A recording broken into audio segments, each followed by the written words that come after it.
मूर्ख आदमी, बाप ने सिखाया नहीं क्या? एक औरत के सामने उसकी बुराई कभी नहीं की जाती।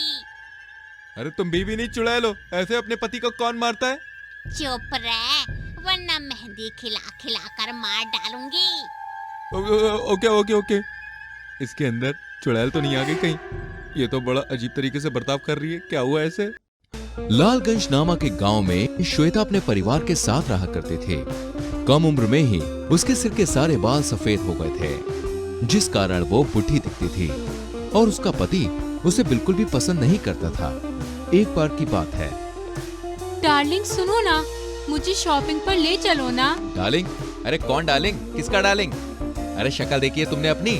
तुम्हें शॉपिंग पर जाना है। अरे माँ की उम्र की लगती है। तभी वहाँ पे सास आ जाती है। देखा बहू, उस दिन मैंने तुझे बुढ़िया कहा था तो तुझे मिर्ची लगी थी ना। आज मेरे बेटे ने तो तेरा कंपेयर डायरेक्ट मुझसे ही कर दिया। माँ जी, आप आग में घी डालने आ गई ना। अब बताइए क्या काम है, वरना यहाँ से जाइए। कुछ नहीं, मैं तो बस देखने आई थी कि बैठी तो नहीं है ना, वरना मैं तुझे काम बता देती। जिसकी सास आप जैसी हो ना, उसे सुकून मिलेगा ही कब भला। क्या कहा? कुछ नहीं सासू माँ, आपको शायद बाहर ससुर जी बुला रहे हैं। हाँ हाँ, जा रही हूँ। और तुमने मुझे बुढ़िया कहा? 26 की हूँ बस। अरे लगती तो 56 की हो ना। वैसे मैं रात को देर से घर आऊंगा। वो क्या है ना, मेरी बाहर मीटिंग है और खाना मैं खा के आऊंगा, मेरा वेट मत करना। फिर मोहन ऑफिस के लिए निकल जाता है। मैं नोटिस कर रही हूँ, ये आजकल काफी देर से घर आ रहे हैं। कहीं इनका किसी से चक्कर तो नहीं? नहीं, ऐसा नहीं कर सकते। फिर शाम को मीनाक्षी श्वेता के कमरे में आती है। क्या हुआ मेरी बुढ़ी भाभी, बड़ी टेंशन में दिख रही हो? यार नंजी, बुढ़ी ना कहो। देखो आजकल तुम्हारे भैया दूसरी भाभी पटा रहे हैं, मुझे भाव ही नहीं देते। कैसे देंगे भाव? खुद की हालत देखी है, 26 की उम्र में 56 की दिखती हो। यार थोड़ा हेयर कलर करो, खुद को मेंटेन करो।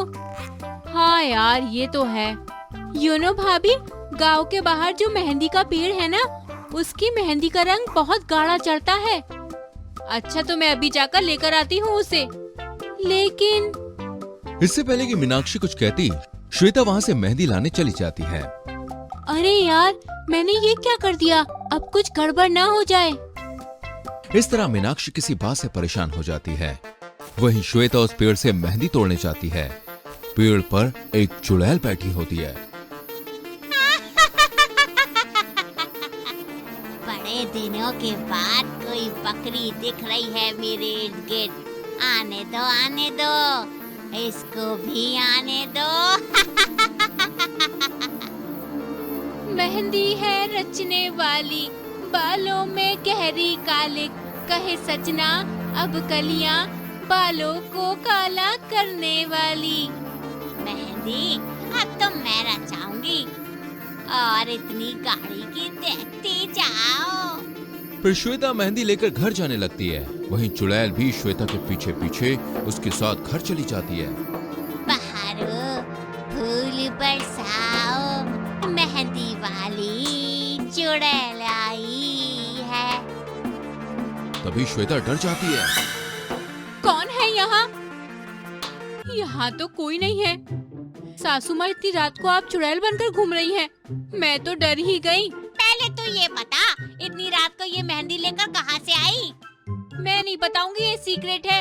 आपको बता दी और आप भी बाल काले करके जवान बन गई तो सब कहेंगे 26 की बहू 56 की लगती है और 56 की सास 26 की लगती है। धत्तल मुही, तेरे मुंह कौन लगे? ये सास बहू कितना नौटंकी करती है। फिर श्वेता के पीछे पीछे वो चलने लगती है। वहीं श्वेता जैसे ही मेहंदी पीसकर बालों में लगाती है, वैसे ही चुड़ैल उसके शरीर में प्रवेश कर जाती है। अब मुझे नया घर मिल गया, अब मैं ये घर छोड़कर नहीं जाऊंगी। तभी मोहन वहाँ पे आता है। अरे डार्लिंग, ये तुम्हारा ही घर है। और क्या बात है, आज बालों में मेहंदी वेंदी लगाई है? कोई फायदा नहीं है, अब 26 से 16 की नहीं लगोगी तुम। अरे 56 की लगती हो, 56 की ही दिखोगी।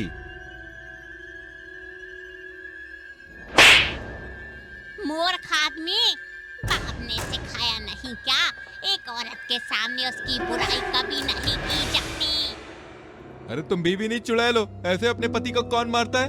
चुप रह, वरना मेहंदी खिला खिला कर मार डालूंगी। Okay okay okay. इसके अंदर चुड़ैल तो नहीं आ गई कहीं? ये तो बड़ा अजीब तरीके से बर्ताव कर रही है, क्या हुआ ऐसे? वहीं श्वेता हवा में उड़ते हुए हॉल में आती है, जिसे देखकर सारे के सारे डर जाते हैं। मम्मी, भूत!